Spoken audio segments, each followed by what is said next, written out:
Rabbid Raccoon Saturday morning half marathon. I finished second overall in about an hour and 41 minutes. Not sure what the official time was. I didn't get to look online yet to see if they're even up. But my watch had like 41 and a half. That was about what I was shooting for. I think I set a pace pro for 141-ish. Or 142, I can't remember. Either way, whatever. So I was within that pace pro range that I was shooting for, so I'm definitely happy with that. I know a few times I was looking at my watch when it dinged, like for laps. I was definitely under. First mile, I was definitely under by like a minute. I think the most I saw myself under was 4.5 minutes under my pace pro going in, and that was 4 or 5 miles in, maybe even 6. And then after that, fell behind on my pace pro a little bit. And I think at mile 12, when it went off for the lap, I think I was plus 5 seconds. So whatever happened in that last mile, which is a little bit of a slower mile, I probably added on some time to my pace pro, or went over, however you want to say it. Well, whatever, I finished second overall. I'm happy with that. I learned the course for tonight for the midnight half, so that's a plus. Definitely going to be a little bit tricky to navigate because some of the turns and stuff aren't necessarily straightforward per se. But of course, half the course is straightforward. You just have to be, I guess, cognizant of what you're doing and pay attention. Because it's not as hard as, say, like a North Central PA Rocksylvania Trail Series type race. But it is going to be more difficult this evening in the dark, just navigating in general, because they're not going to use, they don't have flagging on the course like most courses will, because they have markers on the trees and like red dots on the trees. So it is going to be way more difficult from that aspect, navigating, not being able to see waving flags hanging off trees. So I guess it's a give or take, because the trail marks are more permanent. We'll picture like a Laurel Highlands hiking trail, but more difficult to navigate. So they have the markings on the trees like year round and flagging, so it's less wasteful. But I'm going to see how that plays out tonight.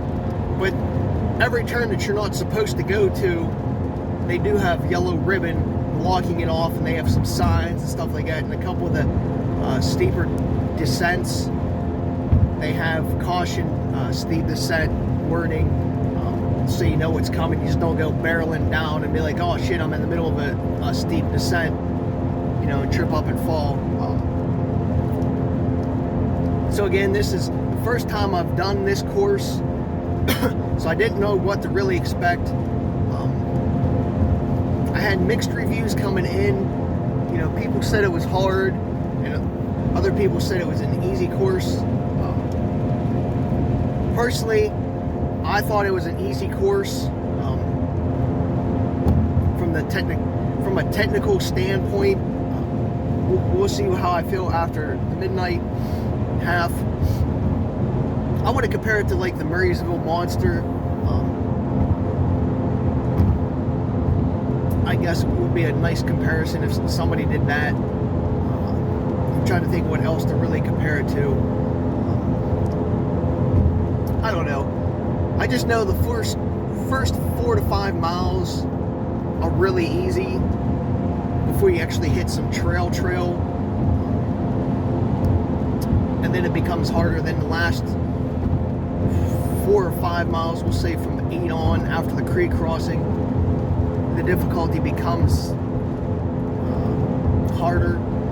It definitely steps it up a notch or two. But again, there's nothing really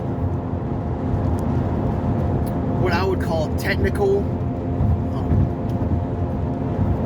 or really any steep ascents or really bad descents. I mean, there is a couple hills thrown in, but they're, 100, 200 feet climbs. They're not 800 feet, 1,000 feet climbs. So you can pretty much run them all and run the whole time if you have good legs underneath you.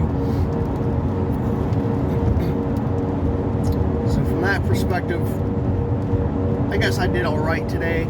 Could have pushed a little bit more. Again, I'm still getting in shape and getting used to running more distance again. This half was probably the first time I've raced a half marathon or more since October.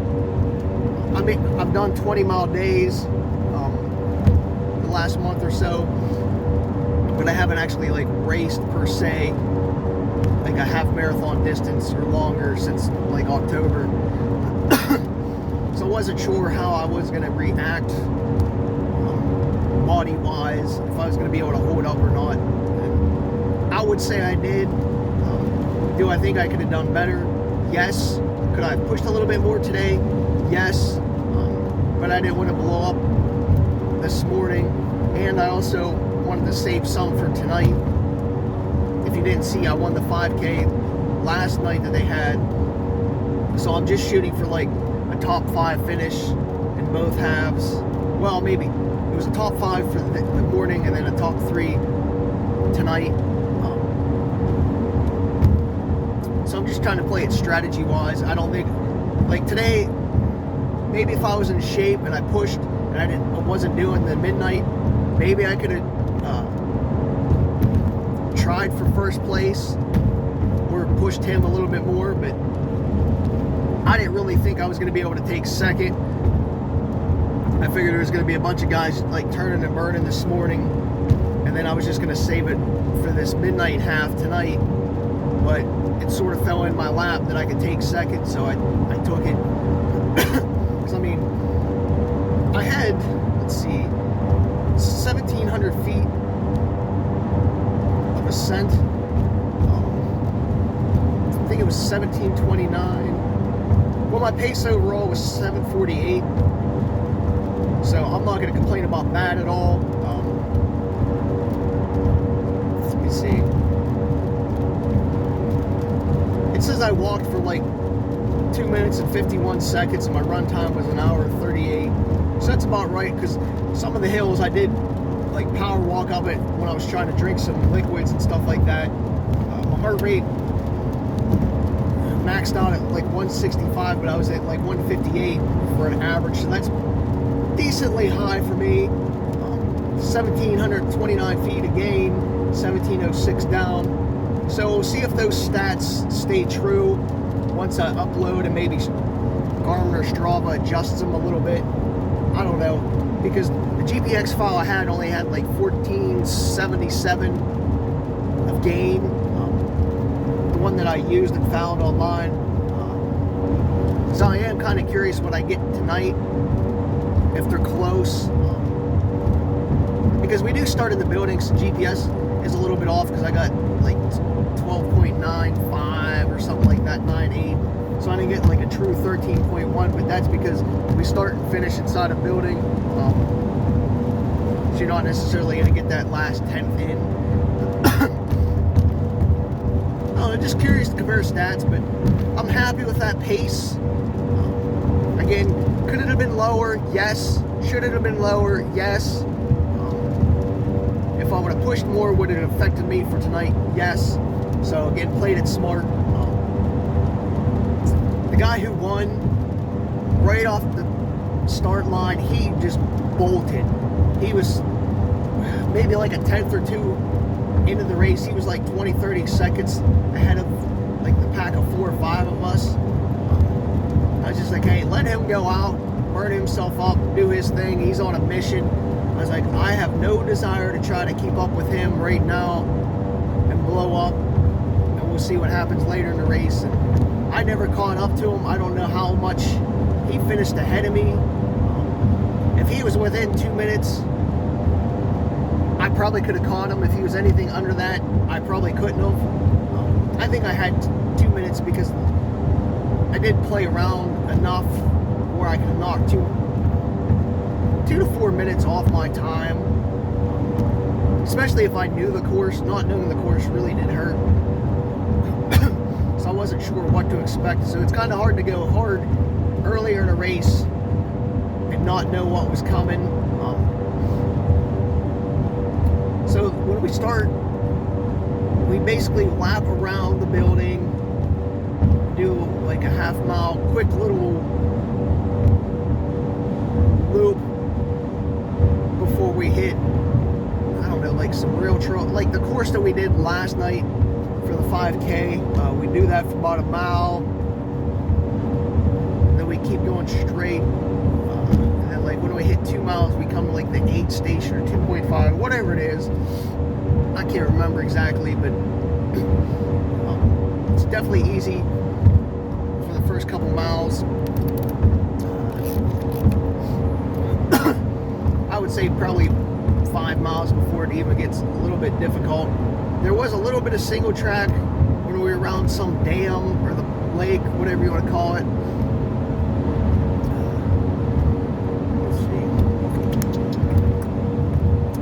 Alright, so when we went around the building and we came back in that like half-mile time frame, I think I was 9th. The lowest I was today was 9th with the pack. And then after around the building, I just slowly started picking people off. I didn't want to go out too fast, and I was trying to see what the field was going to do. If there was, like I said, if there was going to be a bunch of guys that were going to come turn and burn, I had no desire to chase and play that game today, so I was filling the field out. And then when I felt that I could contend for like a top 3, top 5, that's when I was like, all right, now you're warmed up. Just slowly, gradually increase your pace, pass people, and just maintain and not do nothing stupid. And that's what I shot for. I went in and out of the first aid station quickly. I just ran right through it. I didn't take nothing. Then we hit some like dirt, gravel trail for a couple miles. And just plowed through that. I mean, it did feel like we were running uphill for 90% of the race. It never felt flat, and only 10% of the time it felt downhill. Could have just been the terrain itself. Who knows? There was some fun switchbacks. I'm trying to think here. There was probably 3 descents that were a little rocky. The last one, obviously, Mount Doom or something, whatever they call it, was the worst one, which is right in front of the rec center that you could actually watch people come down. That's the hardest one because that is a little bit technical for a downhill. But the other 2, they're just like leaf covered, but you don't know what's really under them, so you have to be cautious. But whatever. I ran with 2 other guys for a couple miles before I moved into second. And then once I was in second, I never relinquished it. They might have been 30 seconds behind me for 6 or 7 miles. I know one was wearing a maroon shirt, and then the other one was wearing a neon, like safety yellow shirt. And I kept that in my mind. I was like, all right, I know what you're wearing, so I know who's behind me. And then I don't know, behind them, like 5th place, I never saw like who was wearing 5th or remembered, because every time there was like a long stretch or loop, I looked back and there was nobody else running. So I knew 5th wasn't within like 2-3 minutes at the time, because there was some, I'm trying to think how to, like, I want to say like longer switchbacks or longer U-turns, I guess is a nice way to put it, where you could sort of like look back and glance back and gauge how much time you are ahead of the competition. And then when I would look back, I was like, all right, I got at least 30 seconds or a minute, depending on which one it was. So it did take pressure off me, knowing they weren't on my heels or breathing down my neck. But at the same time, I couldn't let up the gas, at least until, we'll say, mile 10. And the trail didn't seem to get too crowded until about mile 8 or so, 9, when we actually did hit some of the more of the trail sections. I would call it left and stuff like that, or coming back. A lot of people just didn't hear you, especially if there's like 4 or 5 together, so I had to sort of jump off the trail or step off the trail to get around people. And a couple times I said, on your left, and then like one older lady, she moved to the left, and then she realized what she was doing and then moved to the right, and I almost ran into her. I shook my head. I was like, seriously? So you did have to be cautious when you passed people. I did see a bunch of my friends out there on the course. They all looked good when I saw them. So hopefully they crush it and continue that. I don't know. Did the aeroplane, you know, where I stick my arms out to, when I was doing some of the descents, so I didn't like trip, or I could, you know, adjust my body weight from side to side. One mistake I did make is I took my naked belt and I only had 2 9-ounce bottles on me. I wish I would have taken my Ultra Aspire and had 2 20s, because I was definitely dehydrated by the end of the race. I definitely needed way more liquids than I took in. I was trying to conserve. I think the first little gulp I took was probably mile 6 or 4, one of the two, just because I was like, all right, it's a little bit hot out, gulp something. But I definitely needed more hydration today. But if I can do a 10-mile run without any, I was like, I could probably get by with just 2 9-ounces. I did get away with 2 9s, but I wish I had 2 20s instead. It would have made a huge difference, I think, especially later in the race, or how I feel now. So I'm planning on switching to my Ultra Aspire 220s tonight, so I can have my waist belt and my headlamp. But I was already planning for that. I just should have brought it this morning. Put some new caffeine in tonight and one with water. I did drink the 9 ounces of water. Well, almost the 9 ounces, probably like 6 or 7. Then I dumped the last 3 out as I came into the aid station for the second time, because you go in one way and then when you come back through, head back to the rec center, you go through it again at mile 8-ish, 9-ish. I think it's 9 because there's like 4 miles left. I filled it up with water real quick. I had to yell out, hey, which one's water? And it took a few seconds of momentum away from me. So I did lose some time there, probably 10 to 15 seconds in that aid station, filling bottles up. So I drank basically another 6 ounces, 5-6 ounces out of that bottle after I refilled it.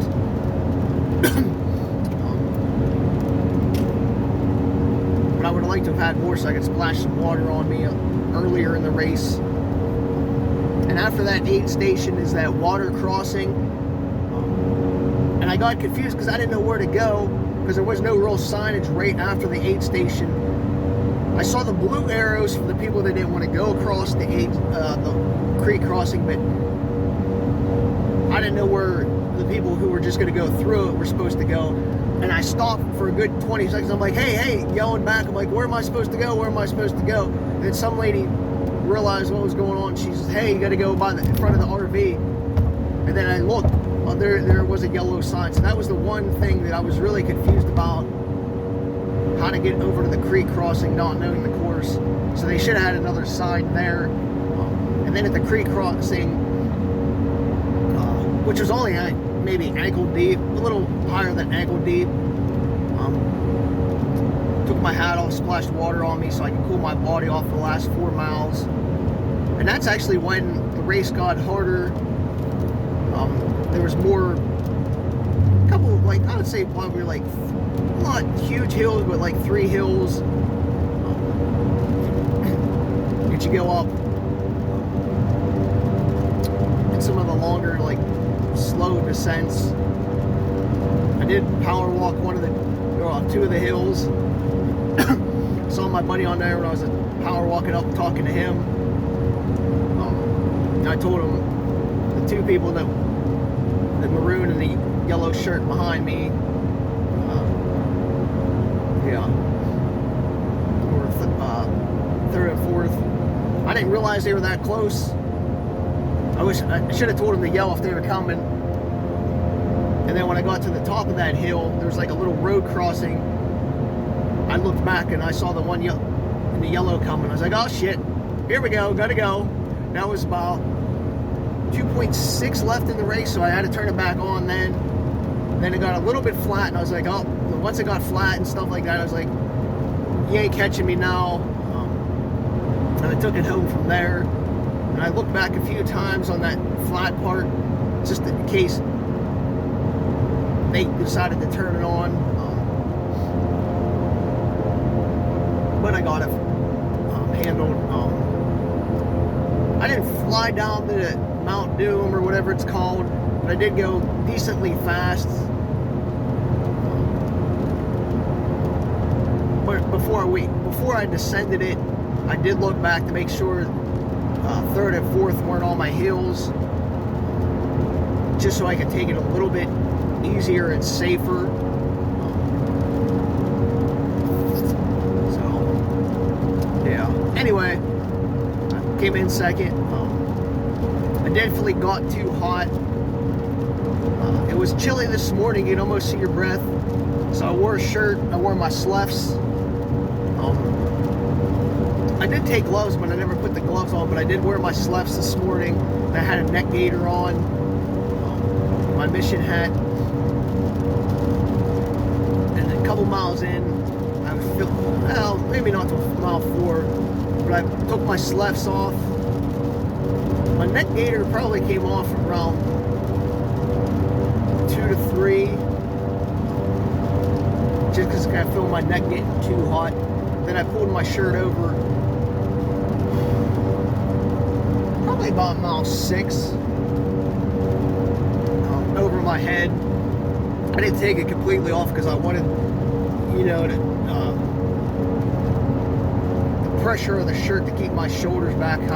I've explained that before, how if you just pull it over your head and still have it on your like shoulders, it keeps your shoulders straight so you can breathe better. So I wanted to do that. Plus I had nowhere to stash it at the time. But that definitely helped a lot. Took my nippies off. Other than that, I don't know. I did have a peanut butter jelly sandwich for breakfast, a nougat bar, some Ritz crackers, peach mango body armor, a drink. Took my beet powder, and then I also took my secret baking powder. It seemed to work because I think taking the baking powder today really kept my muscles in check, allowed me to run harder, longer, being out of shape. Did get a little gassy as I was taking in some of the caffeine from my noon, but that always happens.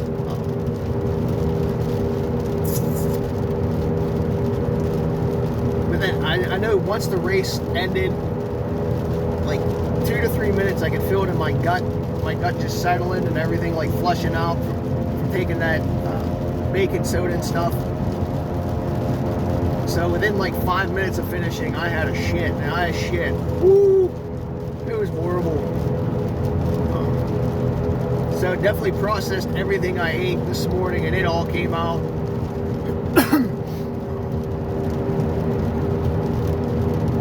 So, heading home now to rest for a while. Yes, I'm driving home the 2 hours home. Gonna take a nice shower at my house, sleep in my own bed for a while, and then head back out tonight around 8 o'clock for the midnight, 8:30 maybe. So I'll get there, we'll say like 10:30 for the midnight, so I can relax, even take a nap in the car if I need to.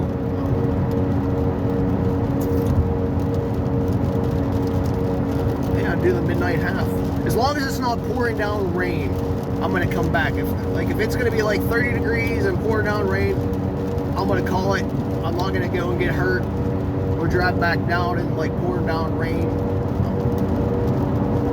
Just because it's not worth getting hurt or getting sick right now when I'm trying to increase my training. So, plus, as I said in my other videos, I wanted to watch the weather before I left the house and be able to pick specific gear for the midnight race instead of guessing, instead of having to take a ton of extra clothes today. Well, last night from the hotel and in my car and staying all day, not relaxing and recouping. I wanted to see what the weather is going to be like and prepare better for tonight. So we'll see how it goes. And again, obstacle course in the morning is still up in the air if I want to stay the extra 6 hours between finishing the midnight half and the obstacle. So we'll see how it goes, but I'm happy with it. My performance today, can't really complain except for being out of shape and then not having enough hydration. Well, I guess if I was in shape, I wouldn't have needed as much. So, we'll see how it goes, and that's my recap for today, number 1 of 2.